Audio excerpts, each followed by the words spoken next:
Hi everyone, welcome back to the podcast. I'm your host Joel Sadler, and I've got Scott Miller, the founder and expert from Advanced Mortgage Solutions. Today we're going to talk about lifestyle blocks. Every Kiwi has a dream of a big backyard or a big acre out the back, or 10 acres with chickens running around and being self-sufficient. What I've noticed amongst my network, Scott, and in general conversations is the amount of people who have that dream. It is surprising, and I don't have that dream myself. It's way too much work and too far away from the Bunnings store for me. But it is a very common thing to look to go to the lifestyle block, and that's where there's some things that can catch people out because after a certain level, usually around size of the land attached, it becomes its own little area of lending. So it's still residential lending, but it goes out of the standard residential block, like your quarter acre with your 3-bedder or 4-bedder on it, living in a city or in the outskirts of a city. So we can drill down into those changes. Let me know what you want to know. Yeah. Well, I think it's a popular thing. So, obviously a lifestyle block, you can build on it or you can buy one, etc. So let's focus on maybe just buying a lifestyle block now, pre-built property. So you talked about sizes. Give us a rundown of sort of, why a lifestyle block of a certain size would be different to a standard residential, and then any requirements and different criteria to, compared to a standard sort of home, Yeah, no, that's a good start. And there's some real odd things that banks actually all agree on. Right. And when you hear about them, you'll go, really? And to this day, 20 years on, I still haven't got a direct answer from lenders on why they do these sorts of things. But to start off, to your point, if you're buying something that is existing, so there's power to the gate, there's water, there's sewage, there's everything set up, there's a house on there, and you can just move in, you're definitely making it easier for yourself to go down that avenue. If it's recently subdivided, then we've got to look at titles and then fixed price contracts and all the things that come along with the build. And that's no real difference to whether you're building, on a 10-acre block or say, a quarter acre in the middle of a city or a town somewhere. It just brings that extra level of complexity to it. And what you'll find with most lifestyle blocks is that they might not have water to the gate and that you have to drill a well. They might not have sewer coming to the gate, so you may have to have a septic tank, and all of the rules around that are changing as well. And it just means in the fixed price contract that you're doing, it has to sort of come to a turnkey event where you can move in and turn on the tap or flush the toilet or do all the things that you could do anywhere else. And it just makes it that little bit harder because it's on the lifestyle area where those amenities are not actually like they are in the city. You've got to do something slightly different to get the same result. But going back to, hey, look, we're looking to buy a lifestyle block, either existing or we're going to build. It all comes down to the land size. So really, you're sort of limited in old money to sort of 10 acres. 4.5 hectares, I think that would be something similar. Look, if you went out to 12 acres, you could probably still squeeze it into that standard residential lending, which means a minimum deposit of around that 20%.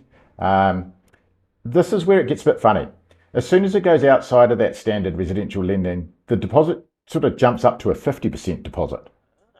So it goes from 20 to 50. So, those larger sets of lands, it's really going into what they would consider, agri lending rather than just standard residential lending. Yeah. And one of the weirdest ones is whether the road that is going to be attached to your driveway is tar sealed or not has an influence on the size of the deposit. So you might be buying a 10-acre block, but it's got a shingle road going outside of it. Because it's got a shingle road going outside of it, it's a 50% deposit.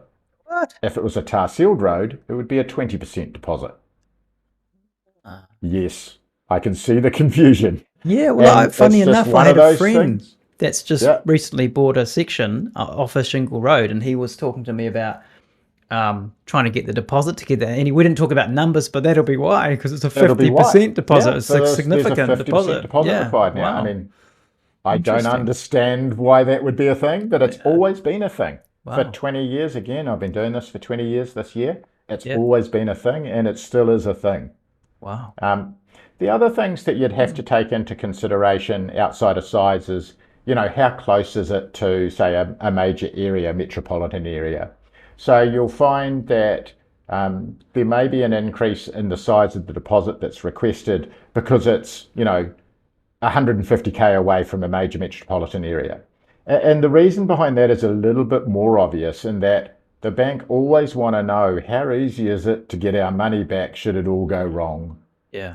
Now, Yeah. people are much likely, although they're liking the countryside lifestyle, when you're getting too far away from a major metropolitan area, a lot of people say, well, I still do like doing my shopping run and my Bunnings run or whatever without, transversing the country. Yeah. So I'm less interested in buying things that are absolutely miles away from anywhere.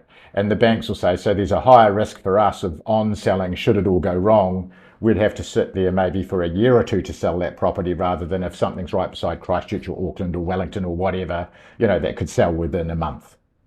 That And makes that's why sense. they Yeah. ask for that higher sort of deposit requirement to have a little bit more ease around financing that kind of lifestyle block. Yeah. Right. Yeah. Look, the build side of things, we've alluded to it. It is a wee bit more difficult, just because you do have to do that septic tank and maybe drill a well, and that all comes at a cost. It's not part of the purchase price of the section or anything like that. It is part of the build process. And like I said, for it to get code of compliance at the end of the build, it has to be livable, right? And that means water and sewer has to be available. The power's usually not an instant. There's almost always power lines going down the side of a road, and you just, get the local electricity board to go and put in a splice or whatever they do, and that's good enough to get you to the house that you're going to build. That's Yeah. one of the more easy ones. It does come at a cost. Mm. The power Mm. board won't do that just for the love of doing it, even though eventually they'll get some money out of it as well. They'll do it because there's a cost to set the splice up and do everything that they have to do to make sure that everything's safe and reliable. Yeah. And then tell me about outhouses. So let's just keep it simple in terms of an existing structure. So say there's a house there, I want to get lending. Say it's on a tar steel road, so it's a 20% deposit, but the back of the land has a lot of space. I want to put a couple of sheds in there, maybe a new Yeah. garage, a fancy chicken coop to hold say 50 chickens as opposed to just a little backyard one. Can I include that in my lending application to add, other buildings and bits and Not pieces at the in, or? time of purchase. Right, right. Not at the time of purchase, but Yep. the day after purchase, yes, of course, you could make another application and say, okay, now I want to put an application together to go and, Right. build some utility sheds or whatever. Yeah. Yeah. And you'll find that council sort of plans and rules and regulations are pretty easy to get through to do those sorts of things. It's only really when you're looking to build a second dwelling, so like a grandma flat or whatever. Sure, it doesn't have to it doesn't have to be consentable anymore. You have to match the consent items, but you don't need a consent, those sorts of things. But you will find these weird local council rules, like to say that the grandmother flat couldn't be more than 90 metres away from the primary principal place of residence. Right. Weird things like that. So it Yeah. would really pay. So, I'll talk Christchurch based. You might be out in the Waimauri district or in the Selwyn district, and they'd have completely different rules about how far away the granny flat had to be from the primary place of residence. So Right. those are Right. the sorts of things that you have to look into.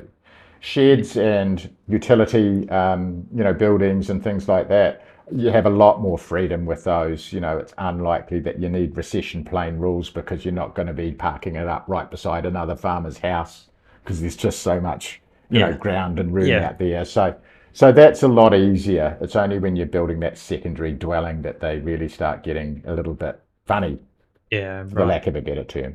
Yeah, that makes sense. Yeah. And would there be any other sort of, wrapping up, any other tips that you'd have for people that are looking at a lifestyle block? Yeah, look, Mm. you've got to be careful what you're declaring the use of the land with, So if you're declaring that you've sort of got an income coming off the land, then the banks can start saying, well, is this a business lend or a commercial lend rather than a standard residential lend? And it just means then that there's higher interest rates, shorter loan terms, there's a whole different change in the way that the application's assessed. for most of the time, there's no income coming off the land. You're buying it, like you say, to get out into the countryside. Sure, you might have your own veggie patch or something and a couple of sheep. You're not going to earn, a commercial kind of income off a couple of sheep. And in fact, it's cheaper to have a couple of sheep than a lawnmower. You know what I'm saying? Yeah. 100%. But when you're saying, oh, look, we're going to, plant the whole 10 acres in olive trees and we're going to make money off those olive trees, then you can see how a bank would say, actually, now you're drifting into setting up a business. That's not really the standard residential lending anymore. And it just changes that kind of approach that a lender might take. So, yeah, a little bit of carefulness on how you're sort of looking and what you're looking to do with the land. Yeah, that actually leads me to another question, which is, I think, quite a powerful one now that we're touching on this business side of things. So when we first moved to the Canterbury area, I was looking at a property that had a small vineyard attached to it in North Canterbury, and it was netting about 50 grand a year. So after all operating costs, and contracts and all that, it was actually delivering about 50 grand net, which was pretty good thing just to tick away, side income, 100%. So based on what you're saying, that would be more of a commercial lending loan to buy that property? Because of the size of the income, you'd probably get that through business, which is a step down from commercial. I see what you mean. Business, you're sort of standard residential, non-standard residential, business, commercial. Right, and commercial might be more that you're setting up, a solar farm. Like that big thing that's being set up, but that would certainly be a commercial entity. There's that's way bigger than a business as such. And it's certainly not being used as standard residential anymore. So there's a completely different type of application for that. So if I was to go and say apply to buy that property with my wife and my family and live there and have that ticking alongside it, say generating 50k, would that be a residential loan or more business loan?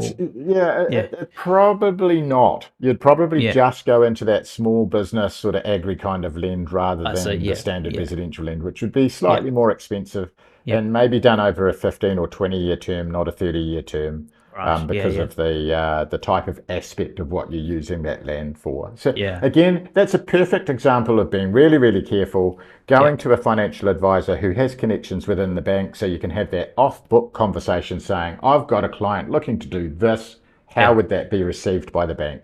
And then we know before we're even making the application how we have to sort of package it to make it look as good as it possibly could. And again, this highlights the reason to come and speak to someone like yourself. That off-book conversation. Hey, look, how do we structure this? You could accidentally really make a wrong move, and expect to do all of your sort of forecasting on repayment terms over 30 years, and it turns to be over 15 years. Well, you can just see right there, they're going to be double, aren't they? And possibly a little bit more if they're business rates, not standard residential rates. So. Your calculations that you're working through just turn out to be completely and utterly incorrect because you haven't used the right metrics for what you're looking to purchase. Interesting. Whoa, wow, your wealth of information there, Scott. We're just scratching the surface. Some of the things there's no way even AI would know. It's just so unique and specific to certain things, and it's only if those three things do that and one thing does that this happens. It's just amazing what you pick up over the years. Hey, look, on that note, if someone's looking to get themselves into a lifestyle block, how do they get in touch with you to have this conversation? Look, as always, the website's the way to go. www.advancedmortgagesolutions.co.nz. All of our advisors, including my details, are there. You can contact us directly. You can use the calculators. There's just loads of information on the website. It's all free to use. All right, thanks, Scott. We'll see you on the next episode. Lovely. Thanks, Joel. See you later.